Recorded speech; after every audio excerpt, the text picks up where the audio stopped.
This is your host, Eric Hacopian at CivilNet, and today we're truly honored to have as our guest Ronald Grigor Suny, who is a professor emeritus from both University of Chicago and University of Michigan of political science and history. Professor Suny, it's a pleasure to have you with us. It's my pleasure, thank you.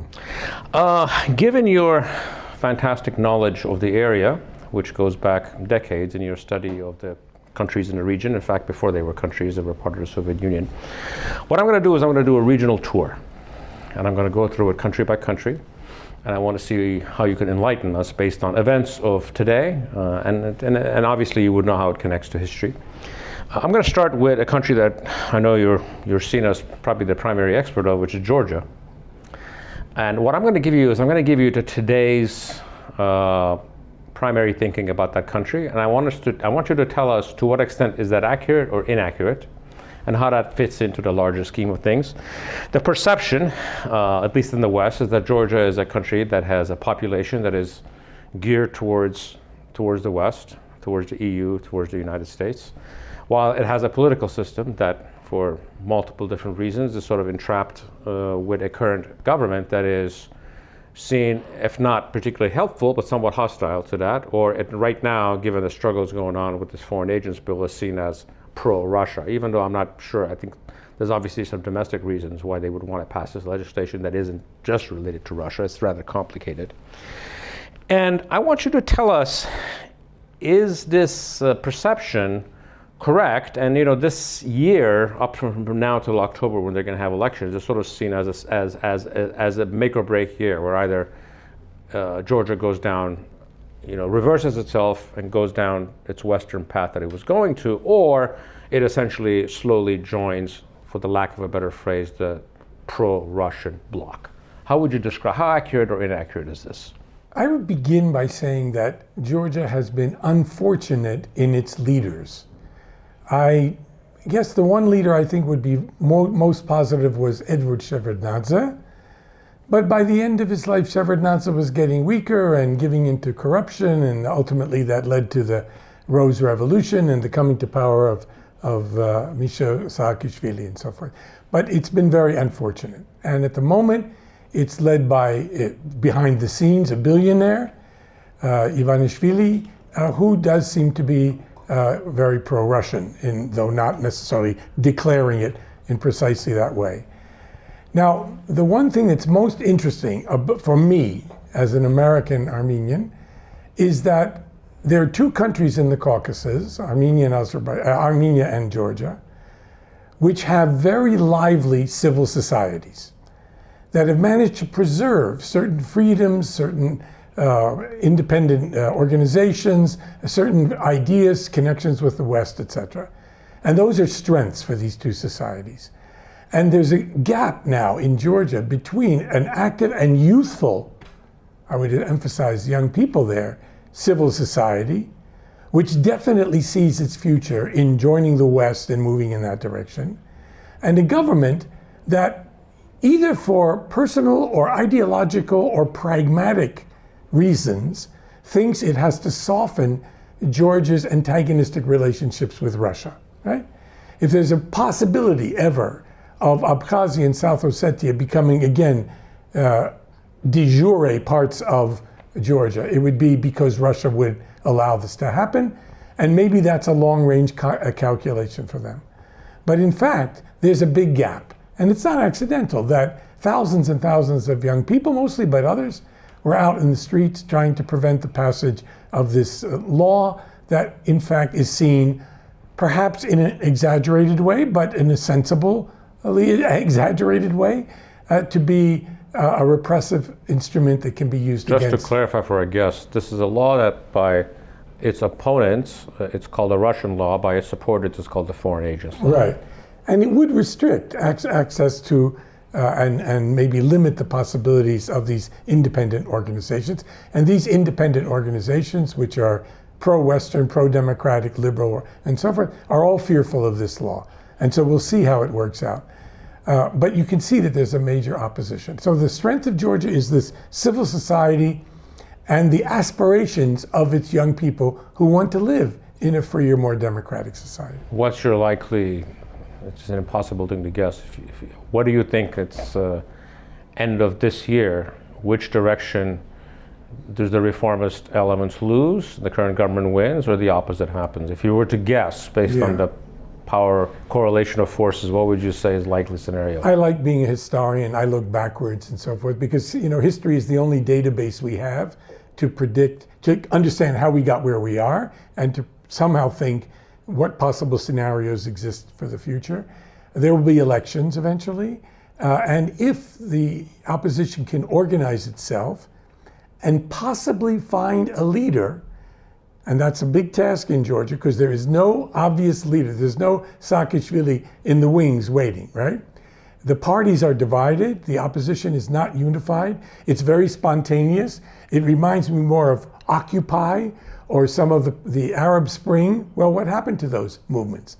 I don't want to sound like some kind of, you know, backward-looking Leninist, but you need organization, you need a sense of purpose, you need a program, and you need leadership of some kind.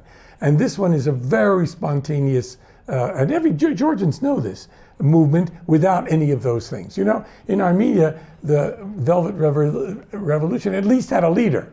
Better or worse, there was a leader. And ultimately he came to power and he was even re-elected after the country lost the war, which is extraordinary. Let's move on to the, for lack of a better phrase, the country of the moment, and really in many ways, which is Russia, which is, has essentially shook the world with its invasion of Ukraine, shook its own world. Looking forward, you know, obviously this moment is going to pass. At some point this war is going to end. And even Mr. Putin's reign is going to end at some point.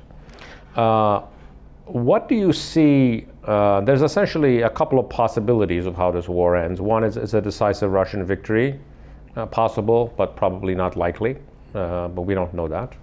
A Ukrainian victory, i.e. the Russians being pushed out of all of official Ukraine, that's not likely. It's, at this point, I would say it's pretty much impossible.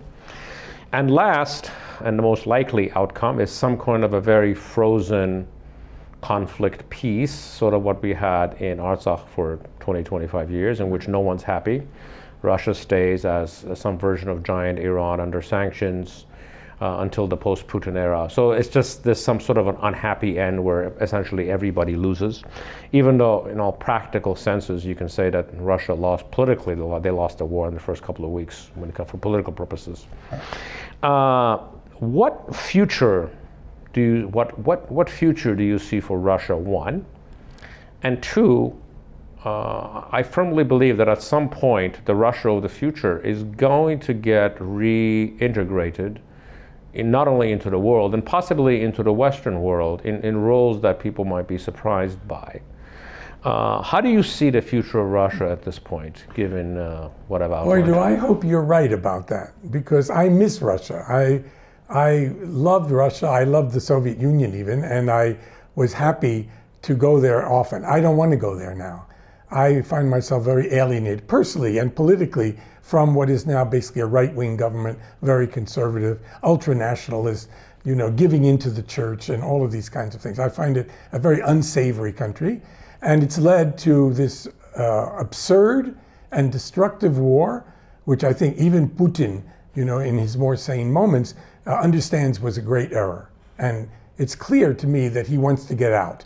And he's made various proposals and so forth, but the position he's in now is to put forth a negotiating program that's impossible for Ukraine and the West to accept, right? So the 4 or 5 entities within Russia, within Ukraine, are now in the constitution of Russia as integral parts of the Russian Federation. Is that a place to start negotiating, right? On the Ukrainian side, they think, and they at least publicly argue, and they're hoping American and Western weapons will help them in this, to take back all of Ukraine, including Crimea. Now, it seems to me both of these sides are both of these views on the two sides are fantastical, that neither can really work. And what's more likely is a war of position, a war of attrition, somewhere along the lines of where both sides are now, right? With a little movement here, a little movement there. I think most of the advantages are still on the side of Russia. Not that there won't be even superior weapons coming from the West, right? From NATO from the United States. That's likely to happen. But in the manpower, Russia is 4 times as much population as Ukraine. More so, actually. Yeah, it may even be more so. I haven't counted lately. And Ukraine is having trouble recruiting people, right? Russia also has had trouble, they're bringing people from Nepal and so forth, and Ukrainians are deserting and fleeing to the West. So people don't want to fight in this war. It's a dirty war. It's a completely unnecessary war. It was a war of Putin's choice. It didn't have to be. And I think ultimately the Russian elite and others understand that it's that kind of war. And the population is disaffected from the war. They're not interested in the war. There may be patriots who make a lot of noise, certainly on the media. You probably know that better than I. But in general, the people I talk to want to go back to the pre-war period. They want to be part of the global system. They want to travel freely. They don't want to be a pariah state, right? So it seems to me there's a lot of incentive to make this peace, but there's no agreement of where the line will be. If I were going to advise each side, I'd say stop right now shooting, have a ceasefire in place, something like 1994 in the Karabakh conflict, and then sit down in Istanbul or Zurich or wherever, Geneva, and start talking about what you can do. I would advise the Ukrainians never to officially recognize the losses of the lands that are by international law theirs. I would advise the West to keep arming Ukraine to make it what is often called a porcupine, that Russia will have no positive incentive to invade. I don't buy any of the fantastic and I'd say anti-Russian and anti-Putin scenarios that he wants to conquer all of Ukraine, that he wants to make Ukrainians into Russians somehow. He understands better the history than the ones he publishes, and that he intends to invade NATO. Really? He's going to go into NATO when he can't even take care of Ukrainians on his frontier? No. So there's an incentive on both sides to stop the killing. It's just that they can't get to the right place to do that. In other words, I'd put it this way. There's light at the end of the tunnel, but we can't find the tunnel. It's not the train, is it? No, maybe it's a runaway train, yeah. I'm going to move to locally. There's lots of speculation about the quote-unquote peace process between Armenia and Azerbaijan, which many would claim is a fraud in many ways. I think it was 2 days ago that U.S. Secretary of State Tony Blinken said, essentially peace is around the corner, and then same day Ilham Aliyev says that you need to change your constitution. I have 2 questions for you. Is long-term stable peace possible, looking at it from a 20, 30-year perspective, after the ethnic cleansing of last year, even if something is signed today? The Versailles Treaty was signed, but what did it lead to? Yeah. Is peace possible with the ethnic cleansing and genocide that we saw? 1. And 2, given, this is where I think you might disagree with me as a historian, the modern Azeri state legitimacy is to a great extent based on its adversarial relation. Essentially, the system cannot live without an Armenian enemy. Or some enemy. Some enemy. And the Armenian enemy is the most logical one, because you can't make an Iranian enemy or a Russian one, because that's not an enemy you can beat. Is a state that's fundamentally built on having an enemy can take the risk of signing something that makes every political issue domestic?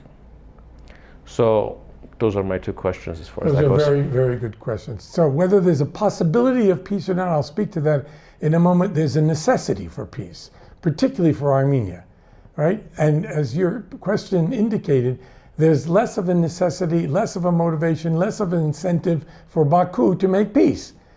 Because what you have in Baku is a repressive, autocratic, dynastic dictatorship, which lives because of conflict, right?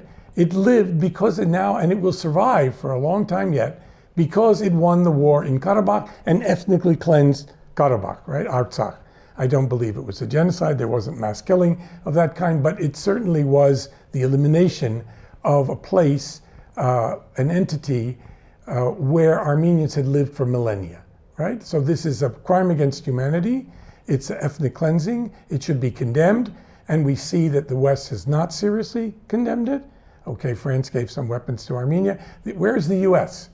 When an autocratic state destroyed Karabakh in a war against a democratic state and ethnically cleansed that enclave, the United States did nothing, right? So we're fighting a war in Ukraine because of democracy. We're going to defend democracy and the international rule-based order, which is a rule-based order invented by the Americans, based on the idea that no one should do anything unless the Americans let you do it, and Americans can do whatever they want when they want, invade different countries or whatever, right? So it's not particularly rule-based for everybody. But the fact that we didn't act more strongly than that, we sat there. You know, both great powers, Russia and the United States, did nothing. Russia betrayed one of its most loyal allies, Armenia, and the United States looked the other way and is busy having parties at the embassy and things like that. So I think Armenia is in a very difficult position. Now, to answer the question, is peace possible? If peace is necessary for Armenia, then the Armenian government, as we will see, will be making concessions of all kinds, whatever concessions it can make without destroying its own sovereignty. That's a very delicate and difficult line to maneuver along, right? And I think the Pashinyan government is trying to do that, but every step it takes, right, even though it was reelected after losing a war, which is an amazing thing, will then create trouble in civil society. Now think about the American foreign policy right now vis-a-vis the Gaza war, which is a genocide right before our eyes. That's what a genocide looks like. Killing, you know, tens of thousands of women and children so that the society, Palestine, cannot reproduce itself. And the Americans are complicit in that. Think of that where our policy as Americans in Palestine-Israel conflict is not a foreign policy issue primarily, it's a domestic policy issue. And Pashinyan's dilemma, where if he wants to try to move and make the concessions necessary that he feels are necessary with Azerbaijan, he doesn't take the civil society so much into consideration as Biden is doing, wavering back and forth, but is thwarting civil society and a popular movement from Tavush, that doesn't want to make these kinds of concessions and wants to get rid of him. So he's in a difficult position. I don't see an alternative for a state that's been defeated. Defeat has, just like victory, we had victory in 1994, but defeat, just like victory, has consequences. And the consequences is that you're going to have to deal with a relatively ruthless, autocratic, dictatorial state that, as you put it so well, it lives and flourishes and is nourished by conflict. I'm going to move to our other problematic neighbor, which is Turkey, which is a country you have some familiarity with. Again, even with Turkey, there's lots of talk about opening the border, all these negotiations, which are sort of like, they're about the process and not about the negotiations of the peace. They never seem to lead anywhere. I have a theory that there's many people, especially in the West, who think that the primary problem with Turkey is Erdogan, and I think that is very naive. When you're looking for what I call normality in a state that a country that has a capacity to be prosperous, a country that can have a normal political system, a democratic system, a country that is in peace with all of his or her neighbors, despite the fact that Turkey has enjoyed every imaginable advantage from the West. I mean, right now it occupies an EU country. Imagine who else can get away with that. It's been a member of NATO for almost 70 years. It's occupying two of its other neighbors. It's openly actually opposing, on some level, US interests in Gaza. And there's very little repercussions. And I think the primary problem that Turkey can never become a normalized state, from my view, is that they're almost a test case of the last post-World War I fascist state that never got reformed. There's no one hanging posters. I'm sure there's some, but there's no pictures of Franco everywhere in Spain. There's no pictures of Mussolini everywhere in Spain, even though his, the party in power actually has, ideological relationships with him. That Turkey has never really overcome its post-war fascist period. It never had a sort of a denazification or anything that got rid of that kind of ideology.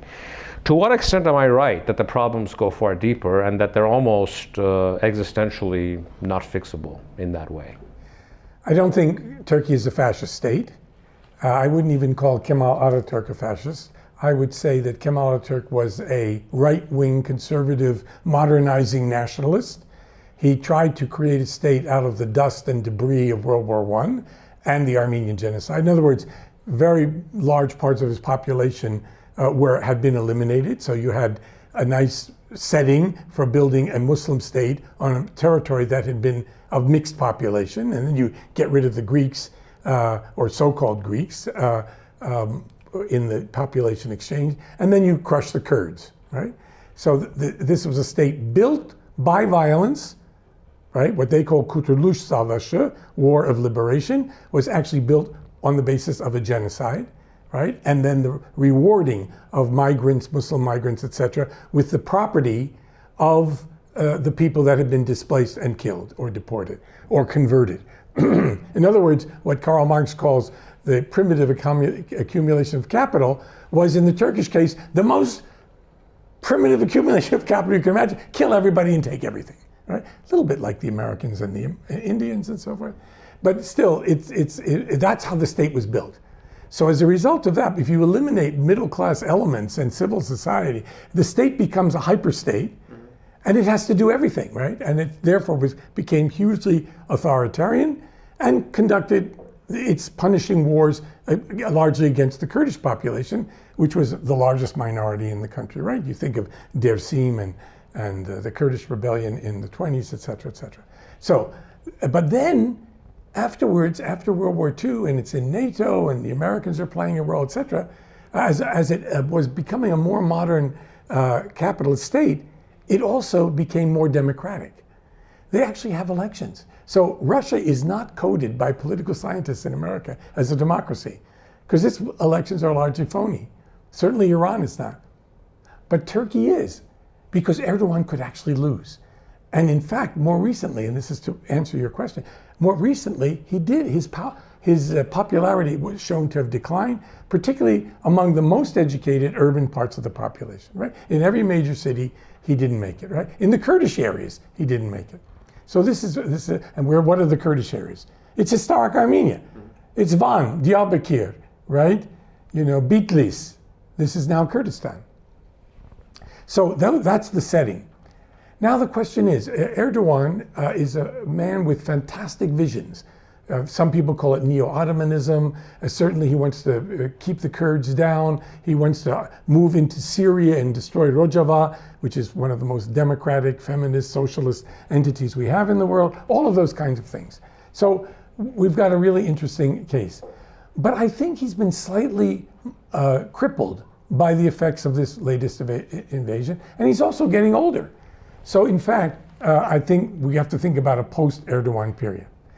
The questions that's often asked me, and I wrote a book on the Armenian genocide called "They Can Live in the Desert But Nowhere Else: A History of the Armenian Genocide," that the reason in post-genocide that they cannot recognize the genocide is precisely because the national myth of that country is that they won this war of liberation, Kurtuluş Savaşı, and you eliminate the genocide. So genocide didn't exist. Except, of course, it was the fault of the Armenians. That's their kind of syllogism there. And you build on that. It's not going to work. It's fragile. That country is modernizing. That country is urbanizing. That country is a country that it's in play. And in a post-Erdogan moment, I think it's going to move in a more democratic direction. And he was a friend of mine who I knew. I wish I had a longer time with Hrant Dink. And Hrant's argument was, recognizing the genocide by Ankara is not as important as having a democratic Turkey. If there's a democratic Turkey, it will recognize the genocide. Well, I have to tell you, you're far more optimistic than the many Turkish friends that we have, or intellectuals who see a far darker future for their country. I'm on the left, and the left has to be optimistic, right? We have to increase. Someone said this. We're having a symposium here, the Monterey School for Russian Studies, and somebody said we have to create in Armenia more utopian thinking. We have to think about a better future. There's not enough futuristic thinking in Armenia right now because people are despairing over the loss of Artsakh. Yes, I don't disagree with you on that, if it's done by intelligent people, because there's also absurdly fantastical thinking that has nothing to do with reality. So I think there's with our nature, we need to be careful with balancing on that. You know Armenia better than I. So. I would, we're both Armenians, but we're also both Americans and U.S. citizens, and the whole world is watching. And I ask every American guest this. I asked Mr. Derejan the same question, nearly the same question, in other form. Everyone is worried about what's going to happen in the United States, specifically with the likely return of President Trump, for many different reasons, because it has different connotations. People are expecting the worst as far as his relationship with autocrats around the world, half a dozen different things. But as a historian, I want to ask you, 50 years from now, when historians look back, will Joe Biden be the American Konstantin Chernenko? Will he be the American General Hindenburg, or will he be something else? You know, you're asking this question in the wake of the disastrous debate.